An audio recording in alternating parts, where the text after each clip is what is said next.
বৈশাখ মাসের সর্বশ্রেষ্ঠ দিন অক্ষয় তৃতীয়া আসন্ন।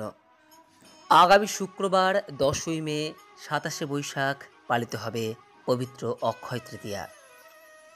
এই দিনটিকে শুধুমাত্র বৈশাখ মাস নয়, সমগ্র বছরের অন্যতম শ্রেষ্ঠ দিন হিসেবে গণ্য করা হয় এই কারণেই, কারণ এই দিন আপনি যে কাজই করুন না কেন তা অক্ষয় হয়ে থাকে, অর্থাৎ যার কখনো ক্ষয় হয় না। একদিন না একদিন সেই কাজের ফল নিশ্চিত রূপেই পাওয়া যায়।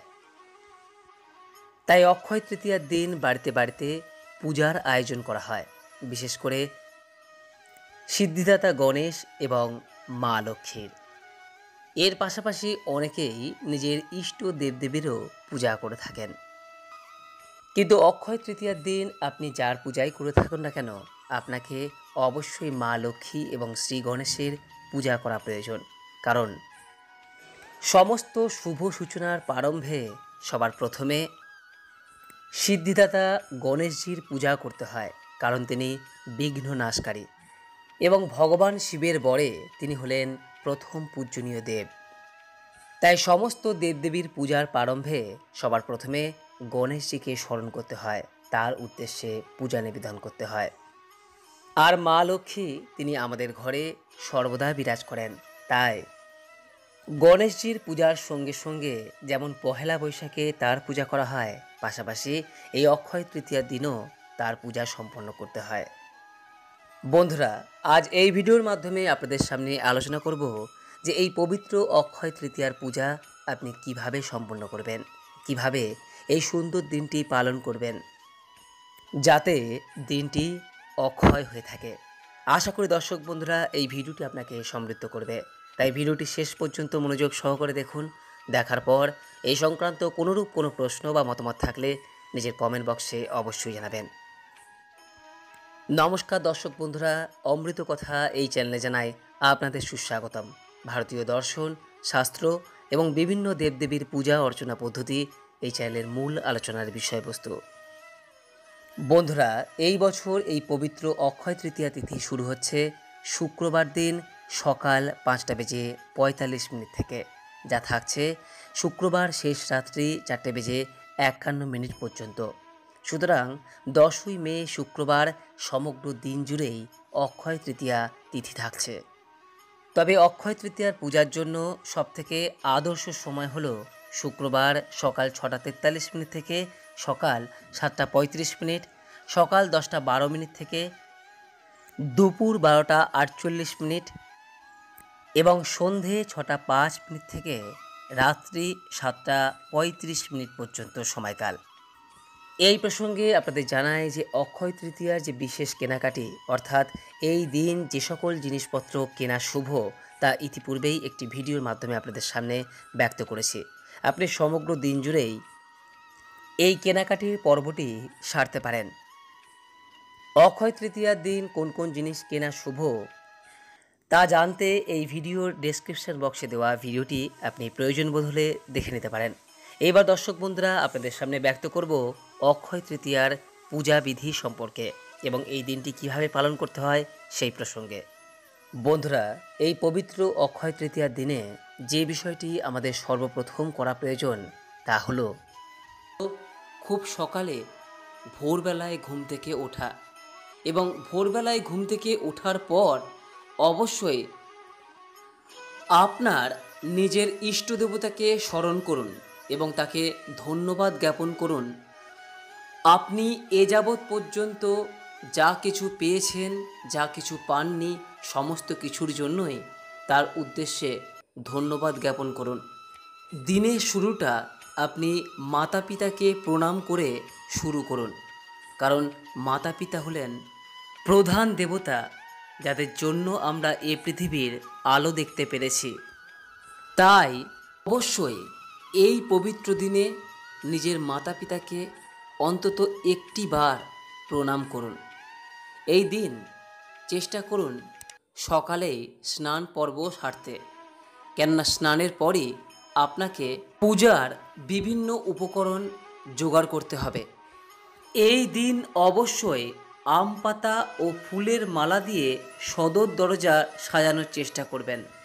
যদি সম্ভব হয় বাড়ির প্রত্যেকটি দরজার সামনেই আপনি এই আম পাতা ও ফুলের মালা দিতে পারেন, তবে অবশ্যই যেন সদর দরজার সামনে এই আম পাতা ও ফুলের মালা দেবেন। আপনি শুধুমাত্র আম পাতার মালাও ব্যবহার করতে পারেন যদি ফুল এই সময় না পেয়ে থাকেন। তবে অবশ্যই এই দিন কিন্তু আপনাকে কিছু পরিমাণ ফুল, বিশেষ করে লাল ফুল সংগ্রহ করতেই হবে, কারণ গণেশজি এবং মা লক্ষ্মীর প্রিয় ফুলের রং হলো লাল রং।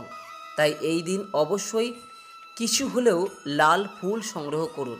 যদি সম্ভব হয় তাহলে পদ্ম ফুল সংগ্রহ করতে পারেন, আর যদি একান্তই পদ্ম ফুল না পেয়ে থাকেন তাহলে যে কোনো প্রকার লাল ফুল আপনি সংগ্রহ করতে পারেন। তার সঙ্গে আপনি সাদা ফুলও সংগ্রহ করতে পারেন। এরপর পূজার কিছু নৈবেদ্য, তা আপনার সাধ্য এবং সামর্থ্য মতো, যেমন ধরুন কিছু ফল বা কিছু ঘরের তৈরি নাড়ু মোয়া নৈবেদ্য হিসেবে গণেশজি এবং মা লক্ষ্মীকে দিতে পারেন। তবে এই বিষয়টি একান্তভাবেই আপনার সাধ্য এবং সামর্থ্য মতো। আর যে কোনো পূজার ক্ষেত্রে যে বিষয়টি প্রয়োজন হয় তা হলো ধূপ, ধুনো, প্রদীপ এবং একটি জলপূর্ণ ঘট। সেই জল আপনি গঙ্গা জল ব্যবহার করতে পারেন অথবা সাধারণ জলও ব্যবহার করতে পারেন, এবং উক্ত ঘটে 5টি পত্র বিশিষ্ট একটি আম পাতার শাখা অবশ্যই দেবেন। যদি সম্ভব হয় উক্ত ঘটে একটি ডাবও আপনি দিতে পারেন, এবং সেই ডাব যদি দেন তাহলে সেক্ষেত্রে অবশ্যই ডাবে সিঁদুর দিয়ে স্বস্তিক চিহ্ন অবশ্যই এঁকে দেবেন।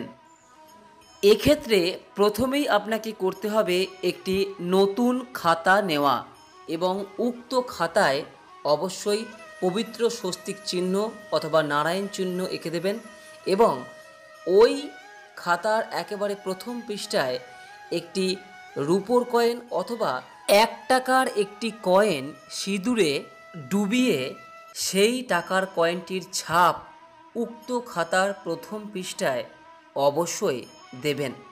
এটাকে অত্যন্ত পবিত্র বলে মনে করা হয়, এবং এই উক্ত খাতায় আপনি এই সারা বছরে কি কাজ করছেন না করছেন, কেমন কি খরচা করছেন না করছেন, সমস্ত কিছুই কিন্তু আপনি এই খাতায় লিপিবদ্ধ রাখবেন, কারণ এই খাতাটি অত্যন্ত পবিত্র বলেই মনে করা হয়।